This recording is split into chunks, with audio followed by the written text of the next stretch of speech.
सुप्रभात मेरे प्यारे बच्चों। आज हम कक्षा 7 के पाठ 6 का अध्ययन करते हैं जो आपकी पृष्ठ संख्या 42 पे है। तो आइए चलिए हम पाठ शुरू करते हैं। तो बच्चों पाठ 6 है आपका रसधारा पद, यानी यहाँ पे बच्चों ये काव्य के पद हैं सभी। इसमें आपके किसके पद मिलेंगे आपको? सूरदास के पद, मीराबाई के पद और रसखान जी के पद। ठीक है बच्चे। तो यहाँ पे श्री कृष्ण भगवान की भक्ति की महिमा का गुणगान किया गया है और बताया गया है कि इन लोगों ने इतनी अच्छी भावना से भक्ति की इतनी अच्छी व्याख्या की है बच्चों कि इनको पढ़ते ही श्री कृष्ण भगवान का साक्षात स्वरूप आपकी आंखों के सामने आ जाता है। तो आइए देखिए हम शुरू करते हैं। कृष्ण भक्ति में सूरदास जी, मीराबाई तथा रसखान के पद अनूठे हैं। मतलब ये जो मीराबाई, रसखान और सूरदास जी हैं, ये लोग जो हैं इन्होंने श्री कृष्ण भक्ति की बहुत सारी पद और काव्य लिखे हैं। इनके पद जो हैं वो बहुत अनूठे मतलब अनोखे हैं। एक ऐसी रसधारा की त्रिवेणी, यहाँ पे एक ऐसी रसधारा है जिसमें त्रिवेणी बच्चों एक नदी का नाम है जहाँ पे 3 नदियाँ मिलती हैं। ठीक है बच्चे। एक ऐसी रसधारा की त्रिवेणी इनके पदों से निकलती है कि श्री कृष्ण साकार रूप में नेत्रों के आगे खेलने लगते हैं। बच्चों इन लोगों के पद पढ़ने के बाद हमारे अंदर ऐसी भावना जागृत हो जाती है जैसे लगता है कि श्री कृष्ण भगवान साक्षात रूप में आके यहाँ पे खेलने लगे। ये सभी सगुण भक्ति धारा के कवि हैं। बच्चों आप जब आगे पढ़ेंगे कक्षाओं में तो आपको पता चलेगा कि भक्ति शाखा के 2 रूप थे, एक निर्गुण भक्ति शाखा और एक सगुण भक्ति शाखा। ठीक है बच्चे। तो ये लोग सगुणोपासक थे। सगुण मतलब साक्षात जो स्वरूप होता है बच्चों उसकी व्याख्या करना, और एक होता है निराकार। ठीक है, निराकार ब्रह्म की उपासना करना। तो ये लोग सगुण भक्ति धारा के कवि हैं। आइए हम शुरू करते हैं सूरदास जी के पद। देखिए सूरदास जी क्या कहते हैं। मैया मोरी मैं नहीं माखन खायो। तो यहाँ पे कन्हैया जी कह रहे हैं, हे मैया मैंने माखन नहीं खाया। भोर भयो गैयन के पीछे मधुबन मोहि पठायो। फिर कह रहे हैं, सुबह सुबह ही मैं गैयन के पीछे मधुबन मोहि पठायो। सुबह सुबह ही मैं गैयों के पीछे चला गया था, मुझे आपने मधुबन पठा दिया था, मधुबन भेज दिया था। 4 पहर बंसी वट भटक्यो। चारों पहर बच्चों दिन के 4 पहर होते हैं, तो वहाँ पे बता रहे हैं 4 घंटा। ठीक है बच्चों। हम पूरे दिन को और पूरे रात को 4 पहर में बांटते हैं, तो वहाँ कह रहे हैं वो 4 पहर बंसी वट भटक्यो। चारों पहर में बंसी वट, वहाँ पे वट में बंसी लेकर मैं भटक रहा था। सांझ परे घर आयो। सांझ होते ही तो मैं घर आया हूँ। मैं बालक बहियन को छोटो, छीको के ही विधि पायो।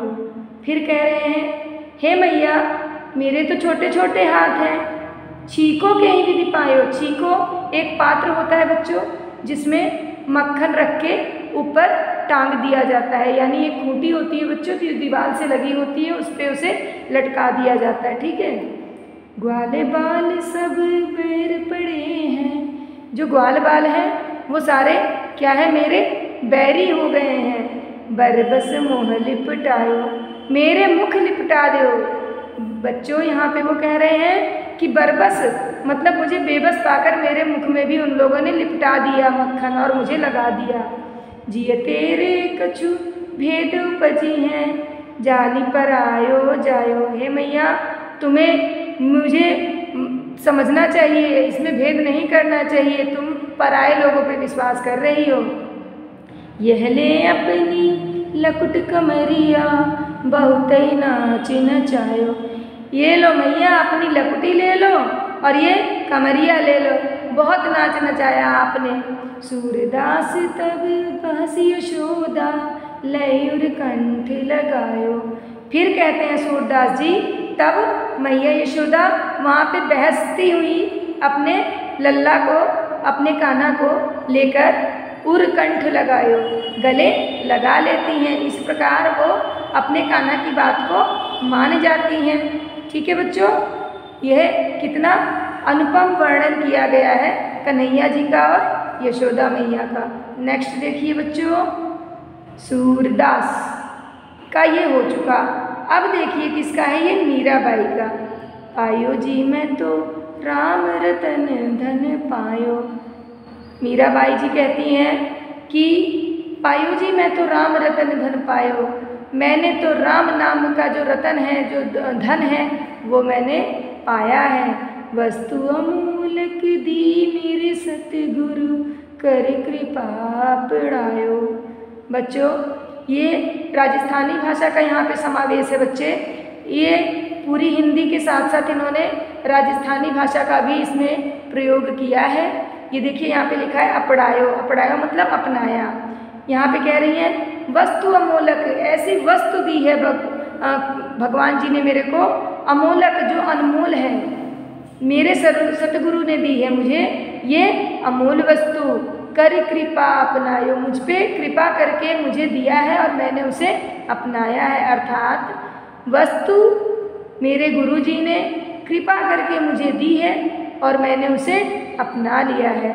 जन्म जन्म की पूंजी पाई, जग में सबे खोवायो। फिर कहती हैं मीराबाई कि जन्म जन्म, पता नहीं कितने जन्म की पूंजी मैंने पाई है, अर्थात मैंने भक्ति पाई है। जग में सबे खोवायो, और संसार में मैंने सब कुछ खो दिया है। खर्चे न खुटे कोई चोर न लूटे।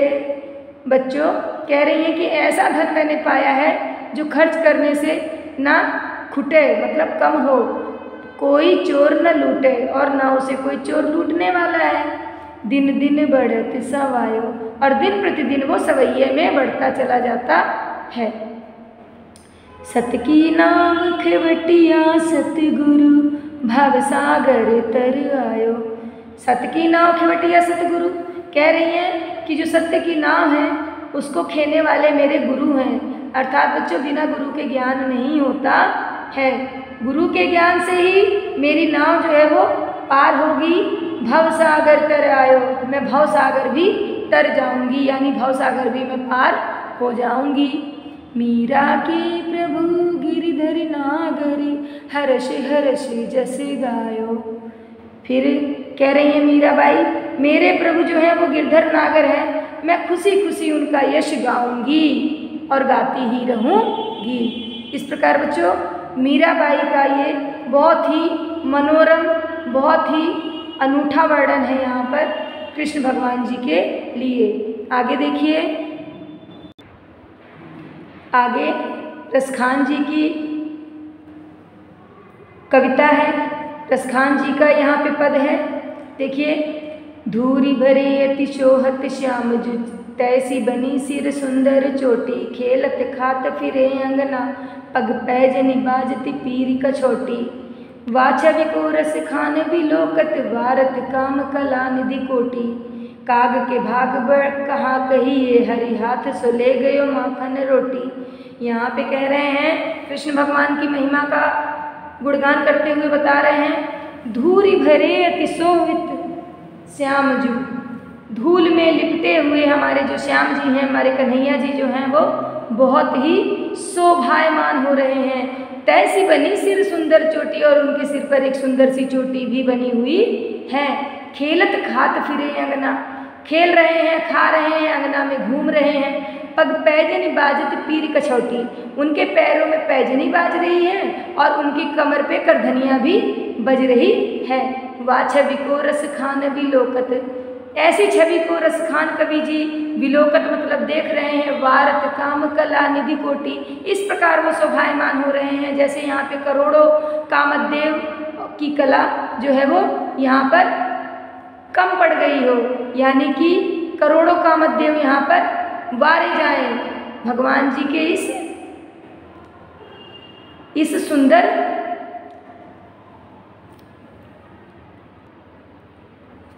बच्चों यहाँ पे रसखान जी की महिमा आगे देखिए क्या कहते हैं वो पद में। धूरी भरे अति सोहत श्याम जो तैसी बनी सिंध सुंदर चोटी, खेलत खात फिरे अंगना पग पैजनी बाजती पीरी कछोटी, वाछा भी को रस खाने भी लोकत वारत काम कला निधि कोटी, काग के भाग कहा हा कहीं एक हरि हाथ सो ले गयो माखन रोटी।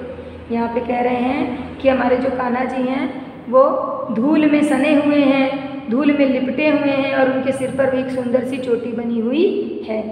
खेलत खात फिरे अंगना, वो खेल रहे हैं और खा रहे हैं आंगन में घूम घूम के, और उनके पैरों में पैजनी बज रही है और उनकी कमर पे करधनियाँ भी बज रही है। वह छवि को रसखान विलोतस, वहाँ पे बच्चों उस छवि को रसखान जी देख के वारत काम कला निधि कोटि, करोड़ों कामदेव को उन पे वारे जाएं, ऐसा वो कह रहे हैं कि इतने सुंदर लग रहे हैं कि करोड़ों कामदेव भी उसकी तुलना में कम हैं। काग के भाग कहा कहिए, कह रहे हैं कि कौवे के भी भाग कितने सुंदर हैं, कितने अनोखा उसका भाग है, कितना अच्छा उसका भाग्य है।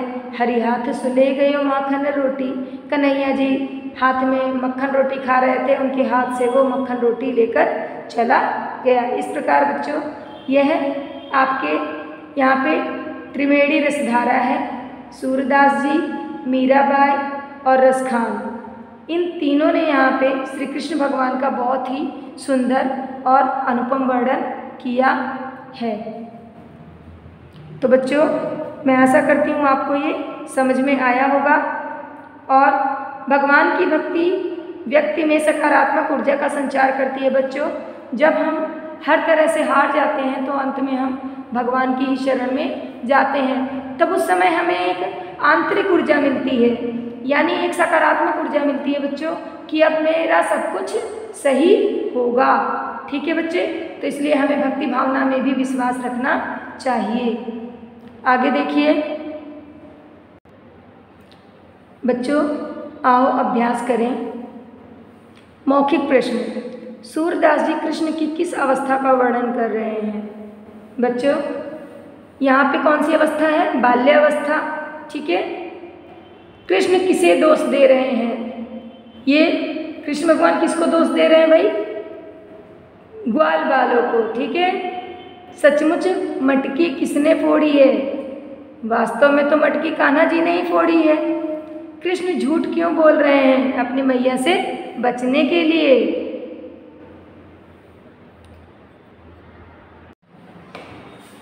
तो बच्चों यहाँ पे मौखिक प्रश्न क्या कह रहे हैं?